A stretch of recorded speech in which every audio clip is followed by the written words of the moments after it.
Kumail and Issa get framed as killers, but when it comes to this rom-com, don't expect a thriller. "You cocksucker! You cocksucker!" yells Nicolas Cage as he punches his car in his usual rage. Again comes Scooby-Doo, taking me back. But with this film burns the question, Scooby, who? Hardy as Capone loses his mind, but the highlight of this film is the shit exiting his behind. Now it's time for another review. Aren't you anxious to hear what I have to spew?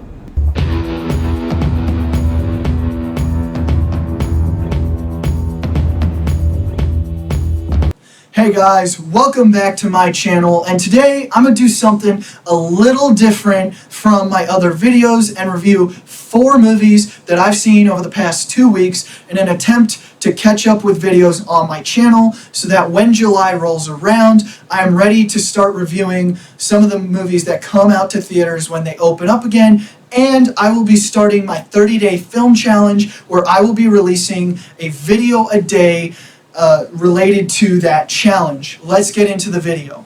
The first movie that I am reviewing is The Lovebirds, directed by Michael Showalter and starring Kumail Nanjiani and Issa Rae as a couple on the verge of breakup that gets entangled in a murder and must clear their names while hunting the killer as well. Now, this is a very simple premise that we've seen in other romantic comedies, and it's better executed in some of those other movies, such as Game Night. But the chemistry and the banter between the two main characters makes this still a pretty entertaining romantic comedy. The third act does fall off a little bit, and you kind of have to suspend your logical belief in that part of the film.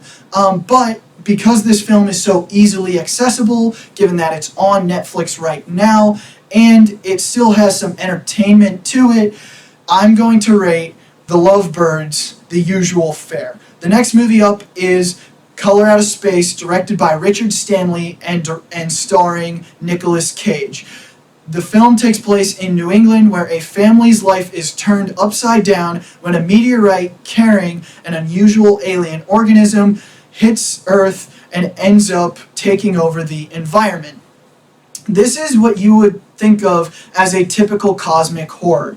It's something that's tough to wrap your brain around, but there were some tense moments. That being said, the best parts of this movie were the family dynamic, the characters were very believable, and the practical effects were really well done. The CGI was rather lackluster, and the third act, just like with The Lovebirds, was hard to follow at times, and that dragged down the film, especially given the ending they tried to go with. This is definitely a movie that, if you like cheesy 80s horror movies, you'll enjoy this movie. But if you don't, this isn't the movie for you. I'm going to rank Color Out of Space, take it or leave it. The next film up is SCOOB, an animated movie directed by Tony Cervone and starring the voice talents of Frank Welker, Will Forte, and Mark Wahlberg as Blue Falcon. It takes place in a Hanna-Barbera universe where Dick Dastardly kidnaps Scooby-Doo and tries to use him to open up a portal to get the treasure that he's always wanted. In the meantime, Shaggy, Blue Falcon, and the rest of the gang go on separate missions to try to save Scooby-Doo. Now, the best thing about this movie was that the first third of this movie, maybe the first fourth, actually felt like a Scooby-Doo movie. They went on mysteries, they went into haunted houses, they faced an actual villain with a mask, and there was even a scene in the bowling alley where Shaggy and Scooby are getting chased by Dick Dastardly's robot minions, and they end up going to this sushi bar that's in this bowling alley and basically toy with the robots. They try to serve them sushi, and it felt like quintessential Scooby-Doo. That being said, directly after that scene, this entire movie falls off the rails. It starts to feel aggressively modern and like Hanna-Barbera was embarrassed by the 60s vibes that Scooby-Doo is traditionally associated with. On top of that, the story is not all that great, not all that interesting, and the CGI doesn't really mesh with a Scooby-Doo movie. even for a child's film, I don't think this movie was very good. I'm going to rate Scoob a waste of time. The final film on the docket is Capone, directed by Josh Trank and starring Tom Hardy as the titular character Al Capone, who is in the final year of his life and is suffering from dementia. He has little control over his thoughts and over his body, especially his bowel movements, and because of that, he struggles with life a little bit, and he's trying to come to terms with some of the stuff he has done in his past, while also trying to prevent the government from getting their hands on his hidden $10 million.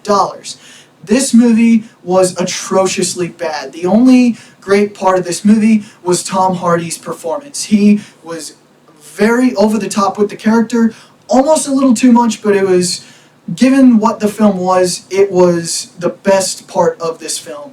It was very haphazardly made, and there were certain scenes where you could tell they were trying to establish a deep backstory and have the audience make some connections, but because of the way it was executed and cut together, it was just all in all confusing. And there were also a few scenes where you couldn't tell if the director was trying to purposefully be funny or if, because of how unusual and over the top everything was, if it just came off as that. And because of that, the film didn't really have a great tone or a great pacing to it. This is probably the worst film I've seen this year. It was painful to watch. I had to watch it in 20-minute increments. I'm going to rate Capone as a waste of time. Anyway, that concludes my reviews. Before I end this video, I would like to give a shout out to Ryan Frattaroli for suggesting the idea of the intro in this video. That style of intro is gonna be what I move on with in later videos, where I kind of do some sort of poetry related to the movie or movies that I am reviewing. I hope you enjoyed this video. Please stay tuned on my channel, hit subscribe if you haven't already, and keep an eye on the horizon for some more great content down the pipeline. Thank you.